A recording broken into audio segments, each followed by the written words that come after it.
Hi Nutty for US எல்லாருக்கும் ஒரு பெரிய ஹாய். நான் தான் உங்க ரிவ்யூ ராஜா. இன்னைக்கு நான் பார்த்த படம் கபாலி.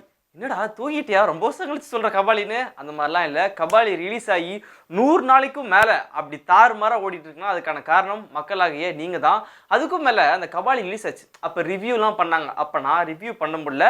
பட் மற்றவங்களாம் என்ன பண்ணாங்கன்னா ஒரு சிலரில் இந்த படம் தேவையா, இவர் வயசாகிடுச்சா, இவரெலாம் ஏன் பண்ணார் அப்படிலாம் கேட்டாங்க. ஒரு சிலரில் கபாலி காசு பலி இந்த மாதிரி நிறைய நெகட்டிவ் கமெண்ட் தான் வந்துச்சு. ஆனால் பாசிட்டிவாக கமெண்ட் ரொம்ப கம்மியாக தான் வந்துச்சு. ஆனால் அதையும் தாண்டி 100 நாளுக்கு மேலே அந்த படம் ஓடிருக்குன்னா அதுக்கான காரணம் இருக்குல்ல. அதுதான் இந்த படம் ஏன் ஓடிச்சு, நெகட்டிவ் கமெண்ட் வாங்கியும் ஓடிச்சுல, அது ஏன்றத ஒரு 10 பாயிண்ட் நச்சு நாட்டுன்னு இருக்கேன். ஸோ சொல்ல போகிறேன் வாங்க.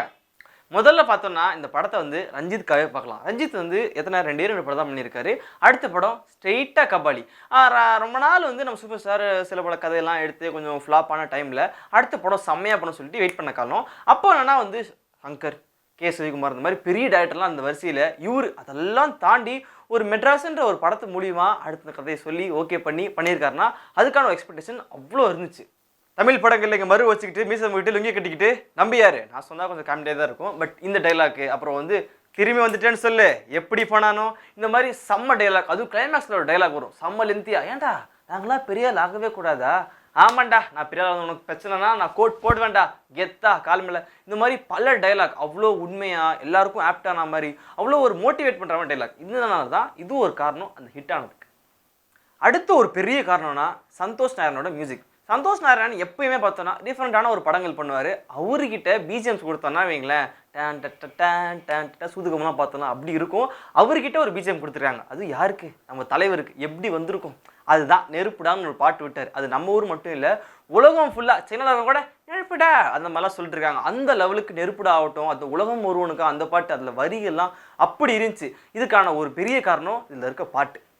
அடுத்ததாக ஒரு காரணம்னா அனுவர்தன். யாருப்பா அவங்கன்னா கபாலி படத்தோட காஸ்டியூம் டிசைனர். அவங்க நம்மளோட விஷ்ணுவர்தனோட ஒய்ஃபு. நம்ம பில்லா படத்தில் காஸ்டியூம்லாம் பார்த்துருப்போம், செம்மையாக இருக்கும். அதுக்கு அடுத்ததாக இதில் பண்ணுறாங்க. தலைவரோட காஸ்டியூம் அது வேறு லெவல், நான் சொல்கிறேன். அப்படி இருந்தும் அதில் வர எல்லா கேரக்டரும், முக்கியமாக அந்த வில்லனு, அட்டகத்தி தினேஷ், இந்த மாதிரி எல்லா கேரக்டருக்கும் அவ்வளோ ஆப்டாக ஒரு டிஃப்ரெண்ட்டான ஒரு காஸ்டியூம் கொடுத்தாங்க.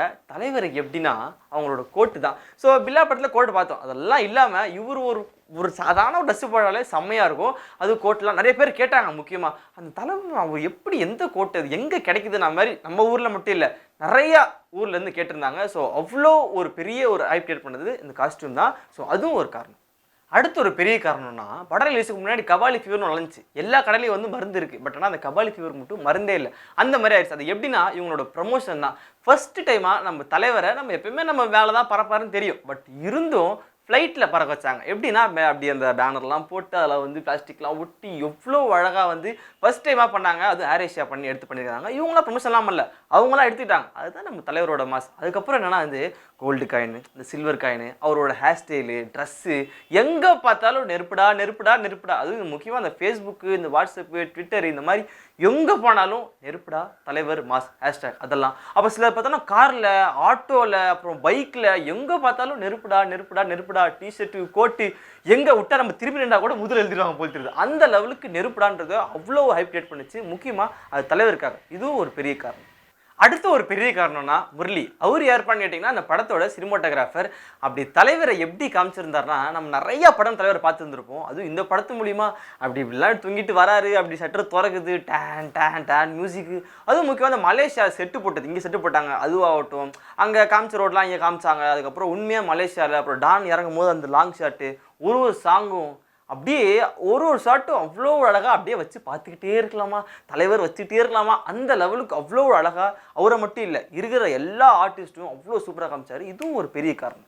அடுத்த ஒரு பெரிய காரணம்னா இதில் நடித்த ஆர்டிஸ்ட்டு, அவங்களோட நடிப்பு தான். ஃபஸ்ட்டு நம்ம தலைவர், அவரை பற்றி நான் என்னத்தை சொல்லுவேன். அவர் சும்மா இப்படி நின்று இப்படினாருனா போதும், அவருக்கு மட்டும்தான் சவுண்ட் வரும், அவருக்கு மட்டும்தான் அது சூட் ஆகும். ஸோ அவர் அவரோட காஸ்டியூம்ஸு சொல்லியாச்சு. அவரோட நடிப்பு எப்படின்னா அப்படி நிற்பார், இப்படி நிற்கிறதாகட்டும், அப்படி சிரிக்கிறதாகட்டும், அவர் பேசுகிறதாகட்டும், அதுவும் இங்கிலீஷ்லலாம் பேசுவார். அப்படியே அவ்வளோ ஸ்டைலாக அப்படியே பேச வச்சு நீங்கள் பேசுங்க சார் நான் கேட்டே இருக்கேன் அந்த மாதிரி இருக்கும். அது அந்த மாயநதி பாட்டு வரும். அப்போ அந்த பெட்ஷீட்டை போட்டு கலைச்சி போட்டே இருப்பார். அது ரொம்ப நாள் கழிச்சு இந்த ஒரு ரொமான்ஸ், அதுவும் இவர்கிட்ட ரொம்ப நாள் கழிச்சு நம்ம பார்த்துருக்கோம். ஒரு பெரிய ஒரு என்ன சொல்கிறது, நமக்குலாம் ஒரு கண்ணு குளிர்ச்சியான ஒரு காட்சியாக சொல்ல வந்தேன். அடுத்ததாக ஒரு காரணம்னா ராதிகா ஆப்தே. ஸோ ஃபைஃபாக பண்ணியிருப்பாங்க. ஸோ அவங்களும் வந்து ரொம்ப மெச்சூர்டாக அப்படியே அந்த எமோஷனல் சீன்ஸ் ஆகட்டும், இப்படி வணக்கம் சொல்கிற சீன்ஸ் ஆகட்டும் அவ்வளோ நல்லா நடிச்சிருப்பாங்க. அடுத்து வந்து நம்ம அட்டகத்தி தினேஷ், ஸோ அவர் அப்படியே அந்த காமெடி அந்த மொட்டெல்லாம் வரது அவரு, அப்புறம் மயம் கோபி ஆகட்டும், அப்புறம் ஜான் சுரேஷ் ஆகட்டும், மற்ற எல்லாருமே இந்த வந்தவங்க எல்லாம் வந்து அவங்களுக்கு கொடுத்த கேரக்டரை அவ்வளோ அழகாக நேர்த்தியாக அப்படி நிறுத்தி நிதானமாக, முக்கியமாக கிஷோர் சொல்ல மாட்டேன், அவர் தான். ஸோ அப்படி கபாலி எங்கடா அப்படின்லாம் பேசும்போதெல்லாம் அவர் ரியலில் பார்க்கும்போது ரொம்ப சாஃப்டாக பேசுவார். ஆனால் அந்த படத்தில் அப்படி பேசியிருந்தார். ஸோ இதில் வந்த எல்லா ஆர்டிஸ்ட்டும் அவங்களோட நடிப்பு தான் ஒரு பெரிய காரணம். அடுத்த ஒரு காரணம் இல்லை, 2 காரணம் இல்லை, கோடி காரணம் வந்தாலும் இவர் மட்டும்தான் ஒரே ஒரு மனிதர். இவருக்காக மட்டும்தான் அந்த படத்தை பார்த்தோம். இவர் நிற்கிற ஸ்டைல், அவர் பேசுகிற ஸ்டைல், அவர் என்ன பண்ணாலும் ஸ்டைல், அவர் தான் நம்ம தலைவர். நம்ம ஊர் மட்டும் இல்லை, உலகத்தில் இருக்க எல்லா தமிழர்களும் அவருக்காக தான் பார்த்தோம். அவருக்காக மட்டும்தான் இது ஒரு பெரிய காரணமாக இருக்கும். அடுத்த ஒரு பெரிய காரணம்னா எப்படி சொல்கிறது, நிறைய நெகட்டிவ் கமெண்ட் வந்துச்சு, பாசிட்டிவ் கமெண்ட்ஸ் வந்துச்சு. நிறைய பேர் படம் நல்லா இல்லைன்னு சொன்னாங்க, நல்லா இருக்குன்னு சொன்னாங்க. பார்த்தவங்களே கூட சரி நல்லா இல்லைன்னு சொன்னாங்க, நல்லா இருக்குன்னு சொன்னாங்க. அதுக்கப்புறம் இந்த ஆக்டிங் சரியில்லை, அது சரியில்லை, இது சரியில்லை, 1008 பேச்சு. அதெல்லாம் தாண்டி 100 நாள் ஓடி இருக்குன்னா அதுக்கான காரணம் யாருன்னா நான் இல்லை, நீங்கள் தான், மக்களாகிய நீங்கள் தான். ஸோ நீங்கள் இருந்ததுனால தான் 100 நாளைக்கும் மேலே செம்மைட்டாக ஓடிட்டு இருக்க படம் கபாலி. ஸோ மக்களாகிய உங்களுக்கு தான் அந்த ஒரு பெரிய ஒரு பொறுப்பு போய் சேரும். ஸோ இதே மாதிரி நல்ல கதைக்கெலாம் வந்து ஆதரவு கூறுங்கன்னு சொல்லிட்டு, ஸோ அவர் என்ன பண்ணாலுமே மாஸ், என்ன பண்ணாலுமே ஸ்டைல், அது அவருக்கு மட்டும்தான், அவர் ஒருத்தருக்கு மட்டும்தான் அப்படின்னு சொல்லிட்டு, ஸோ எப்பயும் போல் நானும் கிளம்பிக்கிறேன். ஸோ என்ன பண்ணணும்னா, கபாலி படம் இன்னும் பார்க்கலன்னா ஏன் இப்படி பண்ணுறீங்க, போய் பாருங்கள் அப்படின்னு சொல்லிட்டு சப்ஸ்கிரைப் பண்ணிடுங்க, லைக் பண்ணிடுங்க. கபாலி படம் எல்லோரும் பார்த்துருக்கோம், கீழே கமெண்ட் பண்ணுங்கள். நன்றி.